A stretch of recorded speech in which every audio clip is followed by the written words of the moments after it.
Thank you so much for joining us tonight. I'm Josh Berry.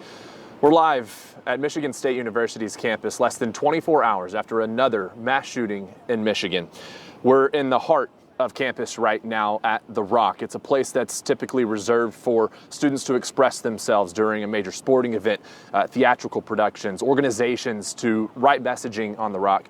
Today, it's being reserved for this mass shooting that happened on campus last night. The message here, how many more? And campus is nearly empty tonight. We have aerial video for you right now showing a much different scene today compared to overnight, as law enforcement from campus, local, state, and federal level work together on this investigation. We're learning more about the suspect tonight, but we want to focus on the victims. All 8 are MSU students. 5 are still hospitalized with serious injuries.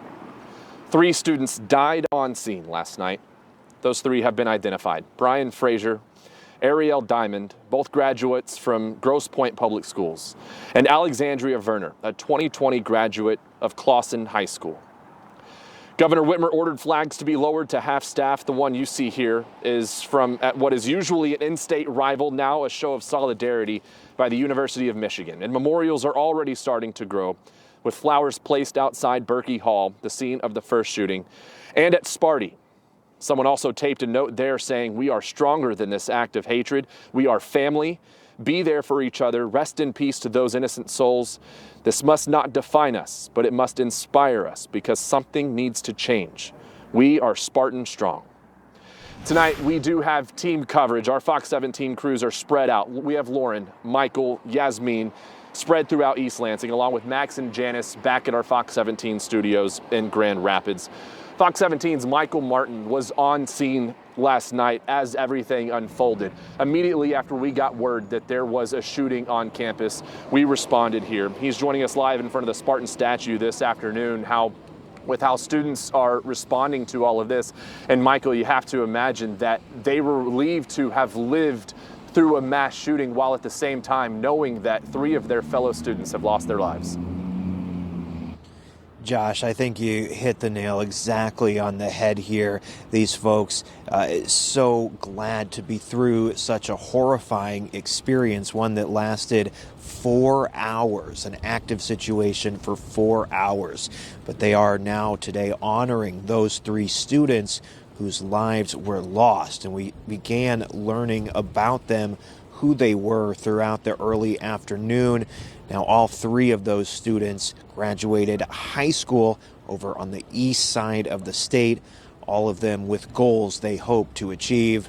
Now, staff and students here at Michigan State, as well as anyone with a connection to the school, trying to make some sense of what happened. We were excited about today. We knew the weather was going to be good, and then we just heard 3 loud bangs and everyone started running. Sophomore Luke Bingaman was inside the MSU Union Monday night when gunshots echoed through the building. Do you remember thinking anything as it was happening when you heard those shots? I remember they came, the first one came, and it just sounded like someone dropped something. Initial confusion would quickly turn to panic. And then there were 2 more shots that came pretty close to each other, and then people just started running and they yelled gun and everyone went different directions. 3 MSU students were shot and killed Monday, identified early Tuesday as Brian Frazier, a sophomore from Grosse Pointe, Ariel Anderson, a 19-year-old from the Detroit area, and Alexandria Verner, a junior from Clawson. When something like this happens, it's like a member of your family, you know? Students, staff, and loved ones began piling flowers at the feet of their beloved Sparty statue outside the Breslin Center Tuesday. Even those who didn't know the victims personally were feeling an intimate sense of loss. And the fact that, we now have to put flowers on there for 3 dead Spartans it's upsetting. And when I saw it, I think a lot of that reality kicked in. This sucks. This isn't the college experience that we wanted to live. No college student, no student should have to experience this.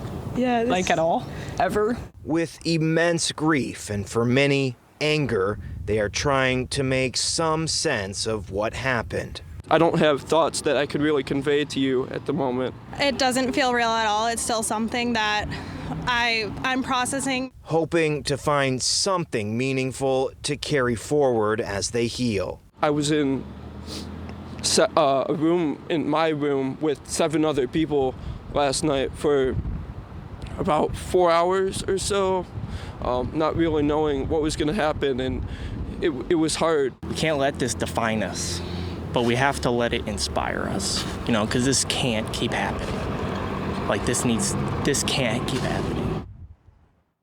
And as Josh mentioned, this is not the only makeshift memorial going up around MSU's East Lansing campus. Students are finding each other, finding ways to reach out and support each other through this difficult time and to honor those fellow Spartans who are no longer with us. For now, live in East Lansing, Michael Martin, Fox 17 News. All right, and Michael, we're seeing this unfolding behind us as we've been out here this afternoon in front of the Rock, where people are coming up, showing their support, and you can see the emotion on their face as they come and pay tribute to those who have lost. Michael, thank you.